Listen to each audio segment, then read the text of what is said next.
Hola, en esta sección vamos a ver brevemente el aspecto del método de nuestro artículo de investigación. Esta sección método, que también puede llamarse métodos y materiales, es el aspecto más operativo de una investigación, ¿vale? Es decir, el cómo hemos desarrollado, implementado, hemos llevado a cabo este estudio. Por eso es que brinda información más empírica sobre nuestros hallazgos y por lo tanto la información que entreguemos acá debe ser clara, concisa y precisa, de manera de entregar suficiente información para que nuestro estudio pueda ser duplicado, que finalmente es la idea, ¿no? ¿No es verdad? Por lo tanto, acá entregamos datos empíricos, como acabo de señalar, para que sean otros, nuestros lectores, los quienes juzguen si nuestro estudio es válido y esencialmente reproducible. Ahora, ¿qué vamos a incluir en esta sección? Bueno, hay varios subtítulos o subsecciones que podríamos incluir. Por ejemplo, acá hay un ejemplo bien válido que está conformado por las siguientes subsecciones. El diseño. En esta sección se colocan esencialmente aspectos relacionados con el paradigma o enfoque desde el cual nuestro estudio fue abordado. Vale decir, damos cuenta si nuestro estudio es cuantitativo, cualitativo o desde una complementariedad paradigmática, vale decir, quanti-quali o quali-quanti. Y también podríamos también indicar el alcance que nuestro estudio tiene. En otras palabras, hasta dónde fuimos capaces de llegar con nuestro estudio, la profundidad, ¿no es cierto?, de la investigación. Básicamente nos estamos refiriendo a si el estudio es de un corte descriptivo, correlacional, explicativo, por ejemplo. Y esa información la entregamos ahí en esa subsección de diseño. Ahora, respecto de los participantes, podríamos, por ejemplo, indicar la muestra simplemente, el N minúscula, cursiva, el porcentaje que esa muestra representa de un X colectivo, que sería la población, o podríamos partir indicando, por ejemplo, cuál es nuestra población, hacer una breve descripción de esta, cuantificándola para que quede claro cuál es la parte de la muestra que nosotros vamos a dar cuenta, que sería el N minúscula, como les acabo de decir. La población sería la N mayúscula. Bueno, y ahí tenemos datos que van a delimitar la población, vale decir, los sujetos en estudio. Población, entonces, es como un dato en realidad, indicando, cuantificándola para que después determinemos la muestra, una parte de ella. Esos datos son relevantes para que nuestros lectores tengan claridad de que efectivamente esa muestra es representativa o no de tal población. Ahora, instrumento de recogida de datos. Eso quiere decir los instrumentos que hemos utilizado desde la técnica, ojo con aquello, desde la técnica que estamos utilizando para esa recolección de datos. Y aquí hay que hacer un distingo, naturalmente, entre técnica y su correspondiente instrumento o instrumentos. Por ejemplo, la entrevista, que es esencialmente una técnica desde un enfoque cualitativo, ¿no es cierto? Podría tener como instrumento la parte más operativa, una pauta de cotejo, perdón, una pauta de entrevista. Esa pauta de entrevista, o guía de entrevista, que algunos los llaman, tendría, por ejemplo, algunos temas relevantes en una columna y en la otra las preguntas relacionadas con esos temas relevantes. Esos temas relevantes no son otra cuestión que simplemente las dimensiones que nosotros hemos definido para medir nuestra variable en estudio. Recuerden que las variables, para que puedan ser medidas, tenemos que dimensionarlas, ¿vale? Entonces ahí hacemos una descripción del instrumento. Ojo nuevamente acá. Si el instrumento es de elaboración propia, hay cuestiones que indicar, tales como cómo validamos este instrumento, la llamada validez de contenido, y eso lo podríamos cautelar enviando el instrumento a un panel de jueces expertos, que no son nada más ni nada menos algunos colegas que nos podrían ayudar, a verificar que la información ahí, el contenido, esté bien redactado, que la terminología sea la adecuada, en fin. Esos datos ellos los evalúan de acuerdo a una pauta también que nosotros entreguemos y ellos nos devuelven esa retroalimentación para que nosotros ahora mejoremos algunos aspectos de contenido. O sea que tiene un proceso cuando nosotros hemos construido un instrumento. Eso es lo que hay que dejar súper claro. Y ahora, si nosotros estamos construyendo un instrumento cuantitativo, no solo bastaría, ¿no es cierto?, con esa validación de contenido. Ahí faltaría, por lo menos, pilotear ese instrumento para identificar que efectivamente mide lo que supuestamente está midiendo y que sea esencialmente confiable. ¿Qué significa aquello? Por ejemplo, que cuando nosotros obtengamos el alfa de Cronbach, que es el índice de viabilidad o de fiabilidad del instrumento de recogida de datos cuantitativos, este índice se acerque lo más posible a 1, vale decir 0,8, 0,85, etc.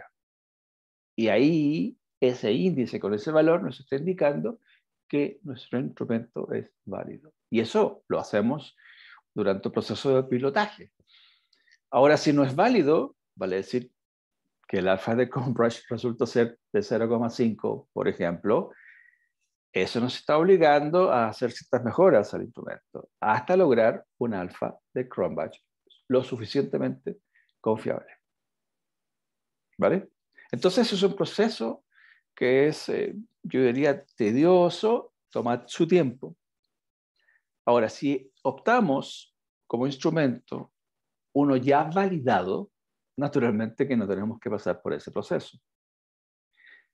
Ahora, si queremos adaptar ese instrumento, ese inventario a nuestro estudio, nos comunicamos simplemente con el autor o el equipo de autores de ese instrumento para pedirles autorización, disculpen, para nuestra adaptación. ¿Ok? Ahí hay adaptaciones desde el lenguaje, más lingüísticas, por así decirlo, para adecuar el lenguaje a la población objetivo a la cual les vamos a aplicar nuestro instrumento. Y si hay algunos otros elementos más metodológicos, obviamente que tenemos que coordinar también con los autores para introducir esos cambios. Entonces hay una diferencia entre los instrumentos que utilicemos, ¿vale? Ese es el punto que hay que hacer aquí, que hay que destacar acá.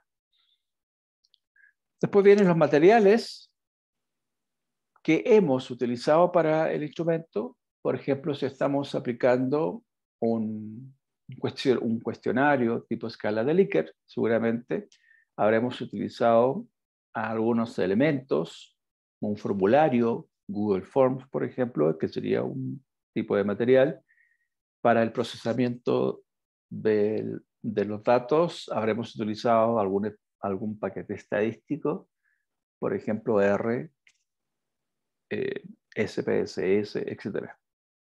Esos elementos que tienen que ver con los materiales son los que de alguna forma describimos o explicamos en esa subsección. Y luego vamos al análisis de resultados, que damos cuenta cómo nos fue con esta aplicación, con esta administración de instrumentos en ese colectivo de sujetos. Y ahí simplemente hacemos una descripción general por dimensiones, las que hemos definido, y podemos adjuntar algunos datos, por ejemplo, relevantes que no se repitan con los que presentamos visualmente. Entonces ahí tenemos la posibilidad de ir jugando con un detalle escrito y con un detalle más visual. La idea es que vayamos haciendo esa mixtura de contenidos de manera que estos no se reiteren. Es decir, lo que decimos de manera escrita no sea lo mismo que estamos mostrando visualmente. Y ahí vamos desarrollando esta sección de análisis de acuerdo a las dimensiones que ya hemos definido. O sea que no es la idea presentar datos por presentarlos per se, sino que tienen que tener cierta sistematización. Y esa sistematización le da esencialmente cómo nosotros hemos dimensionado nuestra variable en estudio, ¿vale?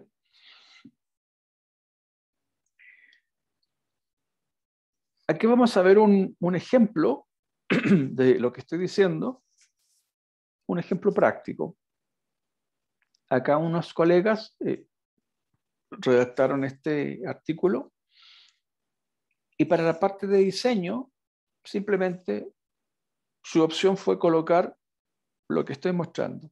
Se adopta un diseño exploratorio descriptivo basado en intervención, con recogida de datos en las fases inicial y final a partir de una encuesta dividida en dos partes. Bueno, así ellos los están presentando, esta parte del diseño. ¿Qué están diciendo? Que el estudio es exploratorio, empezó como exploratorio, pero terminó siendo descriptivo. Ahí no están diciendo desde qué paradigma se enfocó el estudio, simplemente están dando cuenta del alcance. Entonces uno podría inferir de qué tipo de estudio se trata, pero nos falta un poquito más de información. Después, la encuesta, ellos están utilizando la encuesta como un símil de cuestionario, ¿vale? Porque la encuesta es la técnica y el cuestionario sería un instrumento. Con esa información que hasta ahí nos están dando, uno podría suponer que este alcance exploratorio descriptivo corresponde a un estudio de corte cuantitativo, ¿vale? Eso es lo que uno podría inferir a partir de esa información. Bueno, ellos presentaron esta parte del diseño, esta subsección de esa forma. Vemos cómo continúan. Luego pasan a los participantes, a los y las participantes. Los sujetos participantes fueron profesoras y profesores de educación musical que de manera voluntaria se reclutaron a partir de una convocatoria realizada en redes sociales. Analicemos la redacción de esta parte. Los sujetos participantes. Claramente que ellos están dando cuenta del lenguaje de género, los sujetos participantes.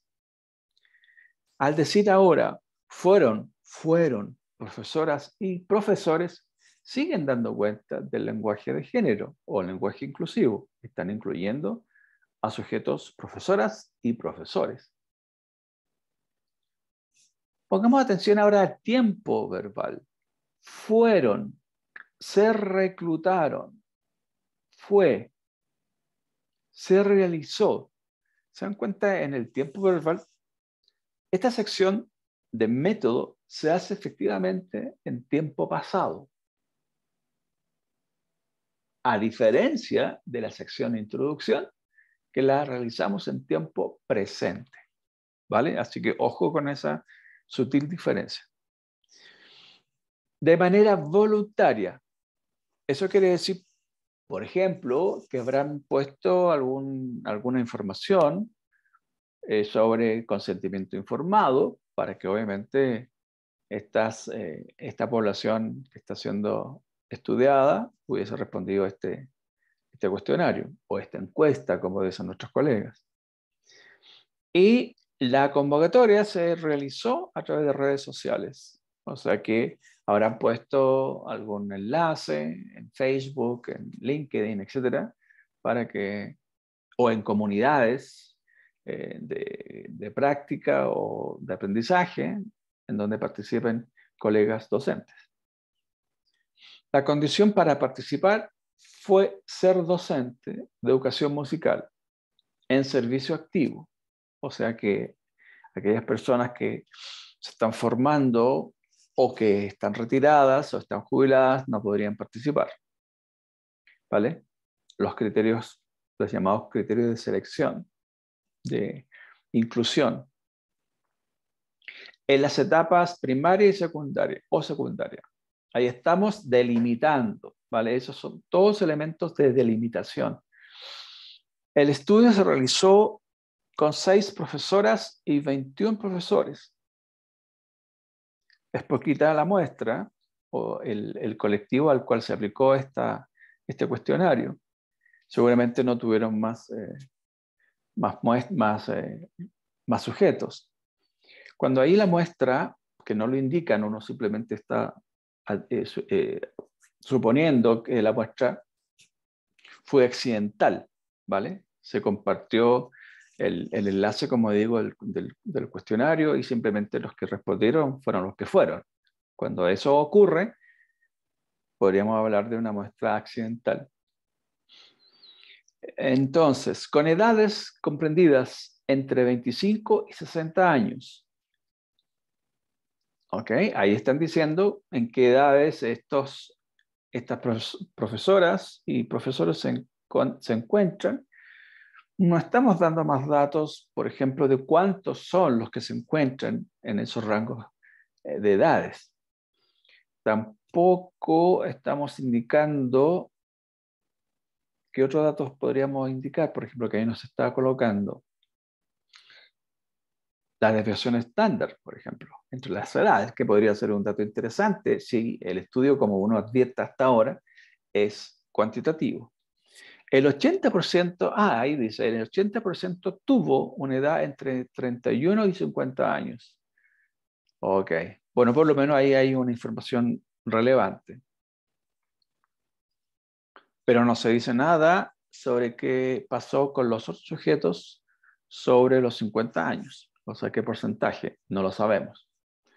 La totalidad trabajaba en centros educativos públicos de las 3 provincias de la Comunidad Valenciana y tenía una amplia experiencia docente. O sea que uno puede advertir también que el cuestionario tenía ciertas preguntas para recoger datos sociodemográficos, ¿vale? Si no, no hubiesen sabido que eran de esas provincias de la Comunidad Valenciana y que tenían amplia experiencia.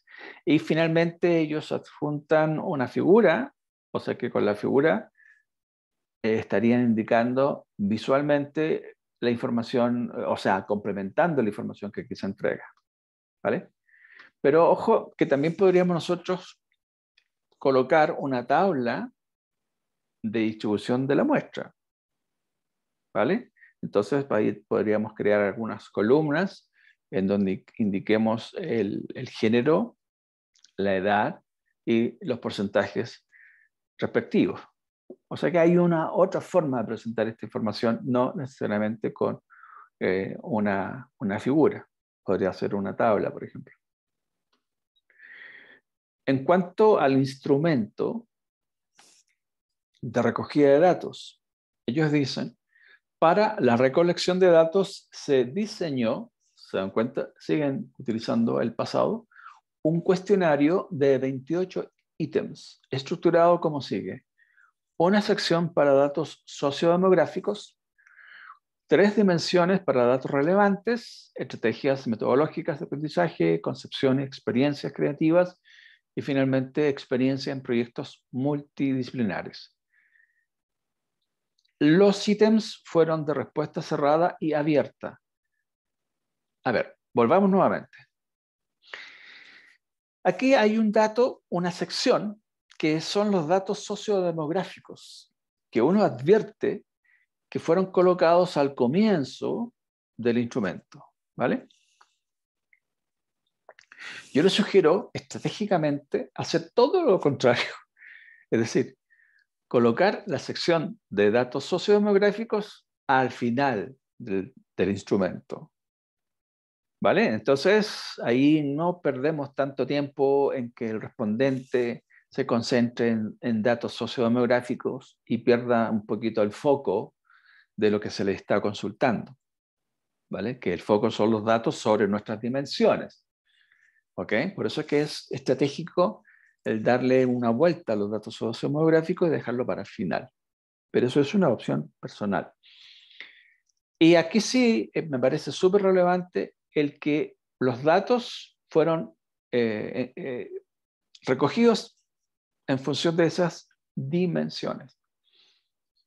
Ahora, como no conocemos el instrumento, no sabemos si efectivamente eso es así. Independientemente de aquello, si nosotros estuviésemos dando cuenta del instrumento, podríamos, por ejemplo, presentar las preguntas para cada uno de esas, o los temas para cada uno de esas, para cada una de esas dimensiones.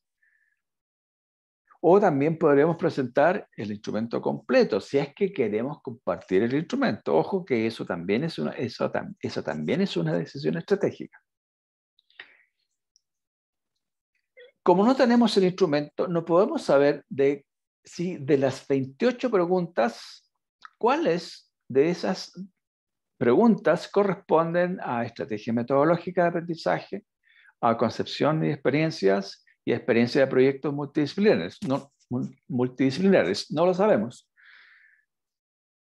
Y eso no es relevante tampoco para el respondente, ¿vale? Porque si como estrategia nosotros hubiésemos creado un instrumento en donde hayamos especificado claramente que las preguntas tanto y tanto corresponden a estrategias metodológicas, y ahí abrimos una sección en un formulario Google Forms que diga así tal cual, estrategia metodológica de aprendizaje, y otra sección en donde aparezca concepción y experiencias creativas, y otra sección en donde aparezca experiencia en proyectos multidisciplinares, hubiese sido súper claro.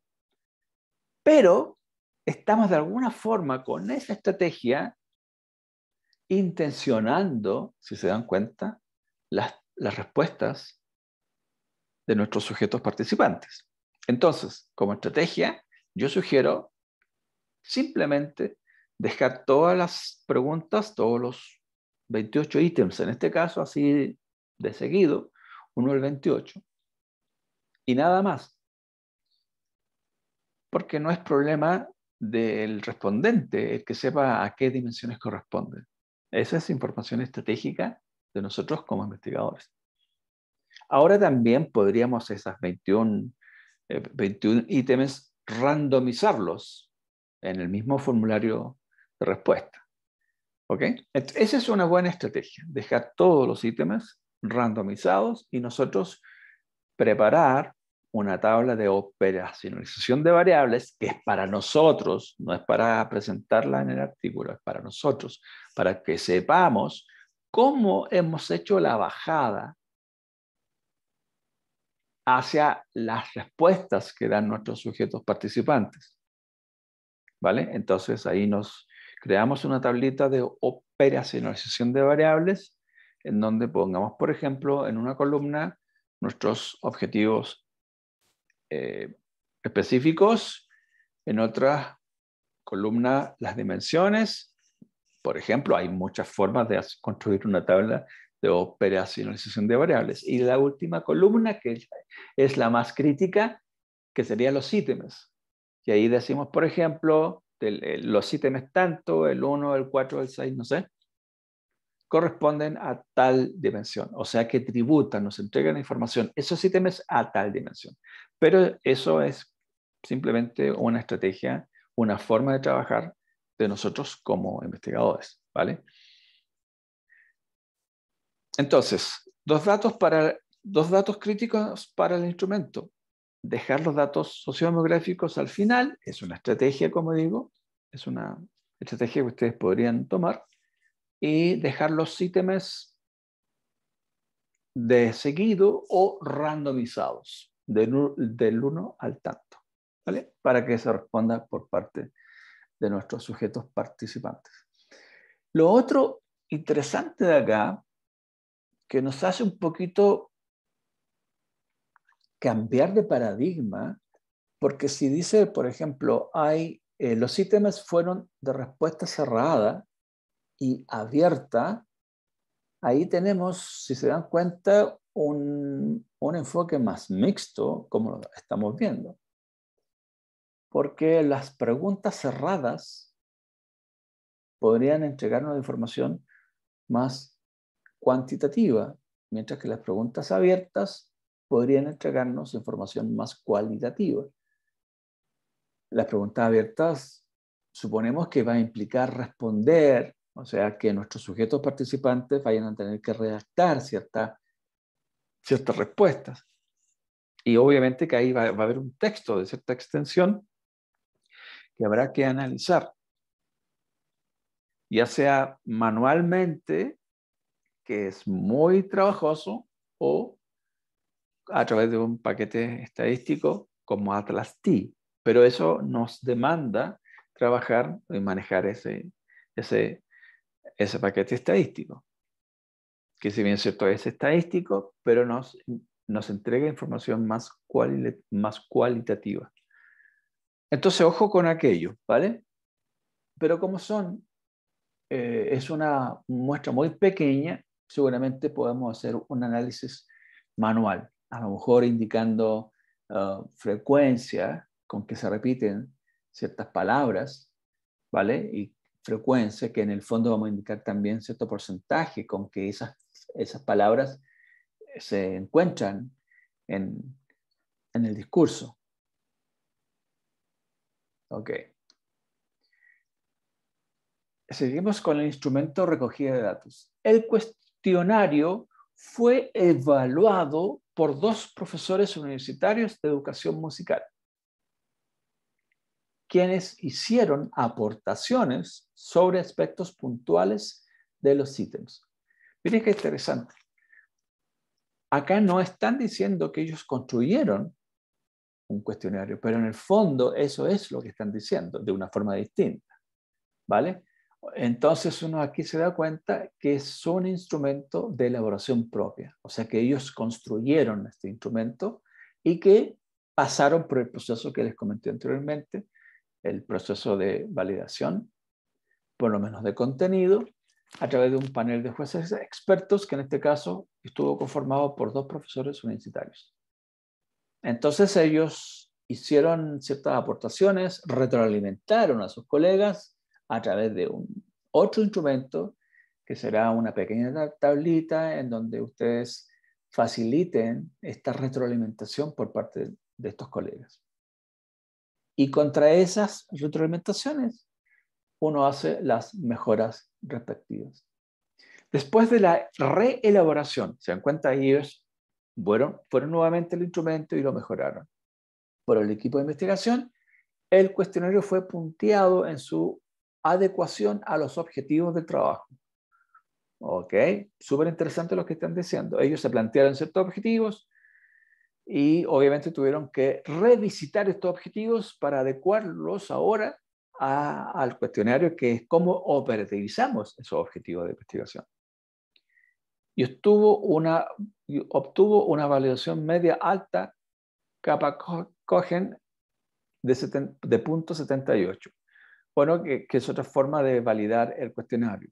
ellos lo validaron, uno está suponiendo que hicieron un pilotaje del cuestionario. El cuestionario tuvo dos partes. La primera se pasó antes de la experiencia con el software SC, que es el software que ellos están implementando para sus estudiantes en aula, y contenía las 3 dimensiones del aprendizaje autorregulado definidas para este estudio. Ojo que aquí están entregando información que desconocemos, pero que fue entregada en la sección Introducción. Acá, si se dan cuenta, están hablando de un software SC y están usando un acrónimo SC que desconocemos, que seguramente fue explicado o descrito en la introducción. Por eso es que ahora ellos están usando el acrónimo como tal, ¿vale? En las 3 dimensiones del aprendizaje autorregulado definidas para este estudio. Eso también nos lleva nuevamente a la sección de introducción. Es allí donde seguramente ellos habrán colocado alguna subsección para definir esas dimensiones. O sea que hicieron en el fondo una definición conceptual. Eso es lo que hicieron, seguramente en la sección introducción. Una definición conceptual de la variable en estudio a través de estas dimensiones. La definición operacional de estas mismas variables se hace precisamente en la tabla de operacionalización de variables, ¿vale? Sigamos. Materiales. Se utilizó el software denominado SoundCool. Bueno, ahí ellos seguramente habrán descrito este software, SoundCool. Déjenme volver un poquito, que ahora estoy entendiendo que se refiere a este software, el software SC. Acá hay un tema de redacción, si se dan cuenta. ¿Se dieron cuenta, no? Porque si acá estamos usando el acrónimo, seguramente ese acrónimo ya fue explicado anteriormente. ¿Dónde? En la parte de introducción. Entonces acá simplemente el denominado software SC o simplemente el software SC, que hace referencia al SoundCool. Descrito en la sección tecnología como recurso educativo. ¿Ok? O sea que ya fue descrito, hay una sección en lo que nos está suponiendo, en la sección introducción, que se llama tal cual, tecnología como recurso educativo. Y allí ellos explicaron, describieron este software SC. Los materiales utilizados, aquí obviamente faltó un punto, yo lo copié así tal cual.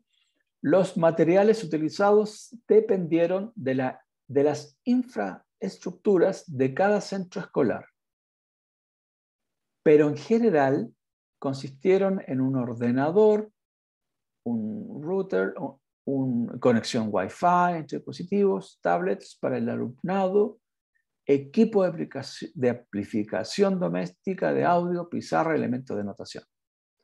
Bueno, ahí están indicando ellos los materiales. Pero vamos nuevamente a la redacción. Fíjense que este grupo de investigadores ha sido bien cauteloso en el término del lenguaje inclusivo de género para el alumnado, en vez de haber dicho los estudiantes. Se están incluyendo a todos los géneros. Y acá están dando cuenta de las instalaciones de cada centro educativo al cual pertenecen estos profesores en estudio. Acá lo que estoy entendiendo, lo que estamos entendiendo, es que este cuestionario se aplicó al profesorado. Seguramente en el resumen, al comienzo del artículo, ahí se explicó más en detalle la muestra de esta población. Y ahí obviamente nos quedó claro que este instrumento era orientado a profesores quienes a su vez implementaron este software SoundCool.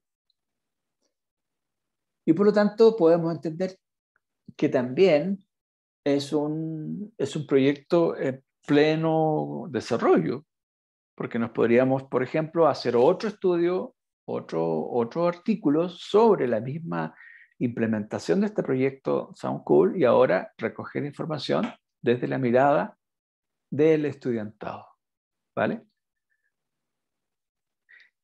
Podríamos tener otro estudio, también podríamos haber hecho, un mismo estudio en donde pudiéramos haber recogido información de ambos grupos o colectivos, la mirada desde el mismo problema, pero desde las percepciones del profesorado, por una parte, y por la otra, la percepción del mismo problema, pero desde la mirada del estudiantado. Me van siguiendo, ¿no? Y ahí podríamos haber triangulado en un solo estudio el mismo problema, ¿vale? Si no lo hicimos, no importa, tenemos material para otro estudio. Mismo problema en estudio, la implementación de este software, SoundCool, pero ahora desde la perspectiva del estudiantado. Y ahí podríamos, por ejemplo, estoy simplemente creando un nuevo estudio. Podríamos, por ejemplo, aplicar, si es que somos muy cuantitativos, podríamos simplemente aplicar un cuestionario que recoge información sobre las dimensiones en estudio. No podemos salirnos de las dimensiones que hemos definido, pero yo la complementaría con un grupo focal a ciertos estudiantes. Ahí tenemos la mirada cualitativa a ciertos estudiantes. Si se dieron cuenta, no es que sea azaroso lo que he dicho. Cuando decimos ciertos estudiantes, estamos diciendo en el fondo que esa muestra para ese grupo focal o focus group es, ¿cómo se llama esa muestra? Ya no es accidental. ¿Cómo se llama esa muestra que nosotros elegimos hacia el dedo? Eso es intencional, ¿vale? Entonces, para los grupos focales, podríamos tener una muestra intencional. Tú. O sea que ya conocemos a esos sujetos en estudios, tenemos cierto relacionamiento con ellos, sabemos que nos van a entregar información clave. No tendría sentido hacer un grupo focal con estudiantes que van a estar callados frente a nuestras preguntas, ¿vale? Por eso que es estratégico optar por esa muestra intencional. Y ahí podríamos complementar, como digo, este estudio, ¿ok? Y ahí sería un estudio quanti-quali o quali-quanti, dependiendo de dónde vayan puestos nuestros esfuerzos. O sea, cuál es el enfoque que prima. También es otra decisión a realizar. Y seguidamente, este grupo sigue con el análisis de resultados. Y esta parte ocupa muchas páginas en realidad. Ojo con aquello también. Porque en el fondo, de todo lo que hemos dicho, que si bien esto es importante lo que anteriormente hemos dicho, pero ¿qué estamos diciendo? Estamos entregando datos empíricos. Por lo tanto, no podemos dejar un espacio muy pequeño para estos datos que son, en realidad, la parte más importante del estudio. ¿Vale? Ojo con aquello también. El análisis de datos cuantitativos del estudio se realizó con el programa IBM SPSS mediante tablas de contingencia. Desde la redacción podríamos, por ejemplo, haber aportado algún autor, algún dato de autor ahí, alguna fecha del programa SPSS, si es que lo consideramos necesario. Los datos cualitativos procedentes de ítems abiertos, seguramente ahora utilizaron un programa que nos va a ayudar. Y fíjense que ellos utilizaron el Atlas T para estos ítems abiertos que fueron analizados por el programa Atlas-T. Aunque esta muestra era pequeña, igualmente ellos no se dieron el trabajo de hacerlo manualmente y utilizaron este software. Utilizando como categorías previas. O sea que a priori ellos definieron ciertas categorías, ¿vale? Que el otro enfoque es, por ejemplo, haber revisado el texto, haber hecho un análisis de contenido y haber en el proceso haber ido definiendo las categorías, ¿vale? Pero esa fue nuevamente una decisión. Todas las decisiones son buenas en realidad, todas tienen mérito. Son simplemente cuestiones que como investigadores nosotros debemos definir. Si es que para este caso las categorías las definimos previamente o las vamos definiendo durante el proceso. Después dice, los resultados se exponen a continuación. Y seguramente ahí ellos ocupan varias páginas para presentar los resultados.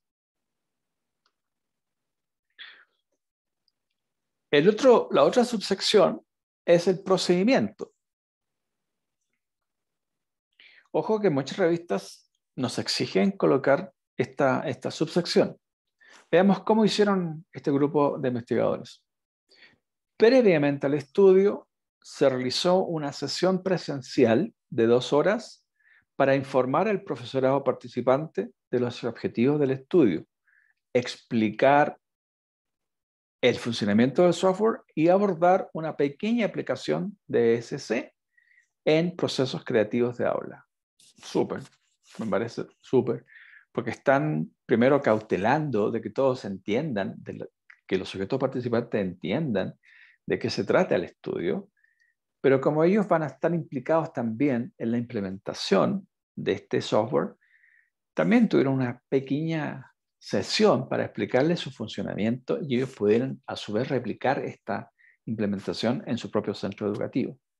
Me parece estupendo. Ahora ellos nos dicen cuánto tiempo tomó, dice simplemente una pequeña aplicación, es todo lo que dicen. Seguramente cuando nosotros estamos introduciendo un nuevo software, seguramente es mejor tener un par de sesiones, ¿vale? En donde no solamente podemos dar cuenta del funcionamiento, sino que poner a nuestros colegas a utilizar el software para que ellos a su vez después puedan replicarlo. Pero en fin, es como lo están colocando y me parece bien también. Consideren que tampoco tenemos mucho espacio para el texto. Consideren que muchas revistas no se remiten simplemente a la cantidad de palabras, sino que a la cantidad de páginas. Entonces nos dicen, por ejemplo, tantas páginas, y tantas páginas suponen una cantidad de texto.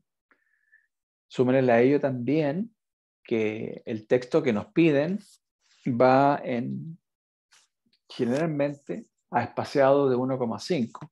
Entonces eso nos resta mucho espacio para el texto. Ojo con aquello también.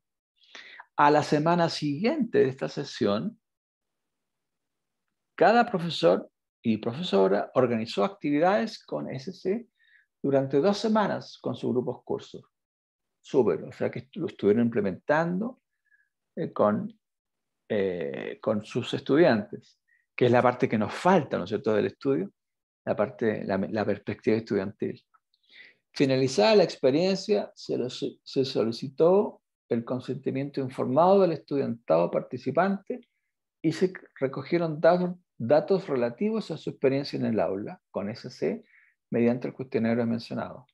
Ya, pero lo que están mostrando acá aparentemente es cómo fueron las respuestas del profesorado, es lo que uno entiende.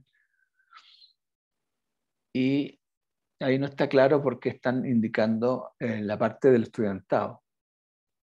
Pero en fin, es como ellos presentaron esta parte de procedimiento. Y con eso concluimos estas secciones que son, se dan cuenta, críticas, de la sección método o métodos y materiales. Aquí hay que dar varias vueltas. Cuando nosotros lleguemos a esta sección, tenemos que también hacer conversar esta sección, lo que me gusta hablar de coherencia constructiva. Tenemos que ver si efectivamente esta sección, así como la estamos disponiendo, conversa coherentemente o no con lo que hemos dicho en la sección introducción. ¿Se acuerdan que en la sección introducción contextualizamos de lo macro a lo micro y mostramos alguna evidencia, la empiria que se ha dicho, que se ha hecho sobre el problema en estudio y rematamos con un objetivo? Bueno, cuando vamos a la parte más operativa, la otra es más descriptiva, tenemos que hacer conversar ambas secciones. Si no conversan coherentemente ambas secciones, lo más probable es que nuestro artículo sea rechazado. En este caso, por cuestiones de fondo, ¿vale? O sea que ya no son solamente cuestiones de forma o de redacción, que también podrían ser objetos de rechazo. En fin, para que tengan, por favor, en cuenta ese detalle, coherencia constructiva. Bien, es lo que quería compartirles en esta oportunidad. Espero puedan seguir trabajando su artículo y ir presentando a la medida de sus tiempos avances. Bien, muchas gracias. Hasta luego.